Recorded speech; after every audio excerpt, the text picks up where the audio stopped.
ಬರೋಬ್ಬರಿ 3 ತಲೆಮಾರುಗಳಿಂದ ಇಂದಿರಾ ಗಾಂಧಿ ಅಧಿಕಾರ ಅವಧಿಯಲ್ಲಿ ನೀಡಿದ ಉಳುವ ಭೂಮಿಯಲ್ಲಿ ಕೃಷಿ ಮಾಡಿಕೊಂಡು ಜೀವನ ನಿರ್ವಹಣೆ ಮಾಡುತ್ತಿದ್ದ ಬಡ ಕುಟುಂಬದ ರೈತನ ಫಸಲು ಮಾಡಿರುವ ಉಳುವ ಭೂಮಿಗೆ ಅನುಮತಿ ಇಲ್ಲದೆ ಧಾವಿಸಿದ ಭೂ ಮಾಫಿಯಾಗಳ ವಿರುದ್ಧ ರೈತ ಮಹಿಳೆಯೊಬ್ಬರು ರೊಚ್ಚಿಗೆದ್ದ ಪರಿಣಾಮ ಸ್ಥಳದಿಂದ ನಾಪತ್ತೆಯಾದ ಘಟನೆ ನಂಜನಗೂಡು ತಾಲೂಕಿನ ಬ್ಯಾಳಾರು ಗ್ರಾಮದಲ್ಲಿ ನಡೆದಿದೆ.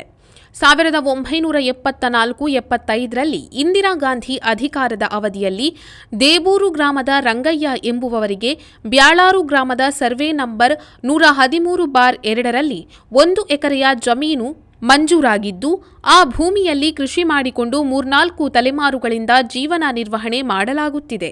ಆದರೆ ವರ್ಷಗಳ ಹಿಂದೆ ವ್ಯಕ್ತಿಯೊಬ್ಬರು ಏಕಾಏಕಿ ಇದು ನನಗೆ ಸೇರಿರುವ ಜಮೀನಾಗಿರುತ್ತದೆ ಎಂದು ತಕರಾರು ಮಾಡುತ್ತಿದ್ದರು. ಈ ವಿಚಾರವಾಗಿ ಕೃಷಿ ಭೂಮಿಯ ಮೂಲ ದಾಖಲಾತಿ ಪತ್ರಗಳ ಸಮೇತ ಮೈಸೂರಿನ ಉಪವಿಭಾಗ ಅಧಿಕಾರಿಗಳ ನ್ಯಾಯಾಲಯಕ್ಕೆ ದಾವೆ ಹೂಡಿ ರೈತ ರಂಗಯ್ಯ ಎಂಬುವವರಿಗೆ ಸೇರಿದ ಜಮೀನು ಎಂದು ಆದೇಶವೂ ಕೂಡ ಹೊರಡಿಸಲಾಗಿತ್ತು. ಇಷ್ಟಿದ್ದರೂ ಕೂಡ ಕಂದಾಯ ಇಲಾಖೆಯ ಹಣಬಾಕ ಅಧಿಕಾರಿಗಳ ಜೊತೆ ಮೈಸೂರಿನ ಭೂ ಮಾಫಿಯಾಗಳು ಶಾಮೀಲಾಗಿ ಕಳೆದ 2 ದಿನಗಳ ಹಿಂದೆ ನಂಜನಗೂಡಿನ ಸರ್ವೆ ಅಧಿಕಾರಿಗಳು ಮತ್ತು ಸಿಬ್ಬಂದಿಗಳ ಜೊತೆಗೂಡಿ ರೈತ ರಂಗಯ್ಯ ಮತ್ತು ಕುಟುಂಬಸ್ಥರು ಫಸಲು ಮಾಡಿರುವ ಉಳುವ ಭೂಮಿಗೆ ಸರ್ವೆ ಮಾಡಲು ತೆರಳಿದಾಗ ರಂಗಯ್ಯನ ಕುಟುಂಬದ ಮಹಿಳೆ ಭೂ ಮಾಫಿಯಾಗಳ ವಿರುದ್ಧ ರೊಚ್ಚಿಗೆದ್ದು ಆಕ್ರೋಶ ವ್ಯಕ್ತಪಡಿಸಿದ್ದಾರೆ. 70 ವರ್ಷದಿಂದ ಮಾಡ್ತಿದ್ವು ಸಹ ನಮಗೆ ಗೊತ್ತೇ ಐತಿಲ್ಲ. ಈಗ ಅವ್ರಿಗೆ ಯಾರಿಗೂ ಗೊತ್ತಿಲ್ಲದೆ ಇದ್ದವರು ಬಂದು ಹೊಸವ್ರು ಬಂದು ನಮ್ಮದು ಅಂತಾರ. ಈಗ ನಮ್ಮ ಮಕ್ಕಳನ್ನೆಲ್ಲ ಕಟ್ಕೊಂಡು ಎಲ್ಲಿ ಹೋಗ್ಬೇಕು ಸರ್, ನಮ್ಗೆ ನೀವು ನಮ್ಮಂತ ನೀವು ಮಾಡಬೇಕು ಅನ್ನೋದು ಒಂದು ಕೇಳ್ಕೊಂಡು ಕೈ ಮುಗಿತೀವಿ ಅಷ್ಟೇ ಸರ್. ಸರ್ಕಾರದಿಂದ ಕೊಟ್ಟಿರೋದನ್ನ ನಮಗೂ ಒಂದು ಕಿತ್ಕೊಳಕ್ಕೆ ಬಂದಾರೆ. ಈಗ ಏನು ಮಾಡೋದು ಹೇಳಿ, ಕೂಲಿ ಮಾಡ್ತೀವಿ. ಗೆದ್ರೆ ಉಂಟು ಗೆದೇರಿಲ್ಲ, ವರ್ಷಗೋಸತ್ತ ಬೆಳ್ಕೊಂಡು ಉಣ್ಣವತ್ತಲ್ಲಿ ನಾವು ಎಲ್ಲಿಂದ ಮಕ್ಕಳು ಸಾಕಾದ ಹೇಳಿ. ನಿಮ್ಮ ಹೆಸರು ಅಜ್ಜಿ? ನಮ್ಮ ಹೆಸರು ಚಿಕ್ಕಯ್ಯಮ್ಮ ಅಂತ. ನಮ್ಮ ತಾತ ನಮ್ಮ ಅಪ್ಪನ ಕಾಲದಿಂದಲೇ ಜಮೀನಲ್ಲಿ ನಾವು ಸಾಗುವಳಿ ಮಾಡ್ಕೊಂಡು ಬರ್ತಾಯಿತ್ತು ಸರ್. ಅವ್ರಿಗೆ ಗುತ್ತಿಗೆ ಇದು ಆಧಾರದ ಮೇಲೆ ಗುತ್ತಿಗೆ ಕೊಟ್ಕೊ ಬರ್ತಾಯಿತ್ತು. ಇವಾಗ ಟೆಂಡೆನ್ಸಿ ಕಾನೂನು ಬಂದಾಗ ಇದು ಕೋರ್ಟು ನಮ್ಮಂತೆ ನಮ್ಮ 4 ಜನಕ್ಕೂ ತೀರ್ಮಾನ ಕೊಡ್ತು ಸರ್. ಅದು ಯಾರ್ಯಾರಿಗೆ? ಶಂಕರಯ್ಯ ಮತ್ತು ರಂಗಯ್ಯ, ಈ ಚಿಕ್ಕಿರಯ್ಯ, ಈ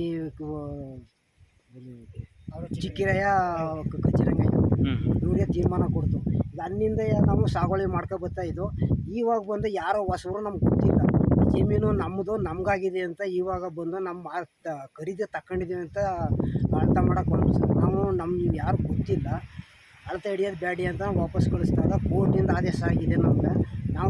ನಾವು ಪೊಲೀಸ್ ತಂದು ಅಳತೆ ಮಾಡಿಸ್ಕೊತೀವಿ ಅಂತ ಸರ್.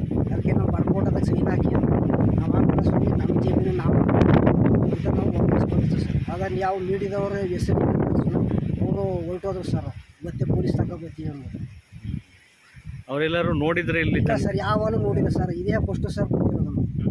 ಈಗ ಅಷ್ಟು ವರ್ಷದಿಂದ ನಮ್ಮ ಜಮೀನು ಅಂತ ಯಾರಾದರೂ ಬಂದಿದ್ರೆ ಅವ್ರು ಬರ್ತಾಯಿದ್ರೆ ನಮ್ಗೆ ಗೊತ್ತಿಲ್ಲ ಸರ್. ಅವರು ಬಂದಾಗ ಯಾವ ಸರ್ ಬಂದಿರೋಂಥ ಅವ್ರು ಅಳತೆ ಹಿಡಿಯೋಕೆ ನಮ್ಗೆ ಅವಕಾಶ ಕೊಡ್ತೀವಿ. ಇವತ್ತು ಬಂದು ಅಕ್ಕಪಕ್ಕದವ್ರಿಗೆಲ್ಲ ನೋಟಿಸ್ ಕೊಟ್ಕೊಂಡು ಅಳತೆ ಮಾಡೋಕೆ ಬಂದರು. ಅದಕ್ಕೆ ನಮ್ಮ ಜಮೀನು ನಾವು ಅಳತೆ ಮಾಡೋಕೆ ಬಿಡೋಲ್ಲ, ಇಲ್ಲ ನಾವು ವಿಷ ತಗೋಬೇಕಾಯ್ತು ಸ್ವಾಮಿ. ನಾವು ಕೂಲಿ ಮಾಡಿ ಬದುಕ್ತಾ ಇದ್ದೀವಿ, ಮಕ್ಕಳಿಗೆ ಬೇರೆ ಆಧಾರ ಇಲ್ಲ.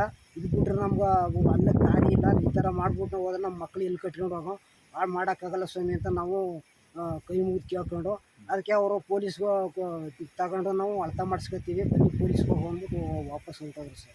ತಹಸೀಲ್ದಾರ್ ಗಮನಕ್ಕೆ ಏನೋ ತಂದಿದ್ದೀರಾ? ಅದು ಇವಾಗ ಏನೋ ಒಂದು ಆಫೀಸ್ಗೆ ತಕರಾರು ಅರ್ಜಿ ಕೊಟ್ಟಿದ್ರು ಸರ್.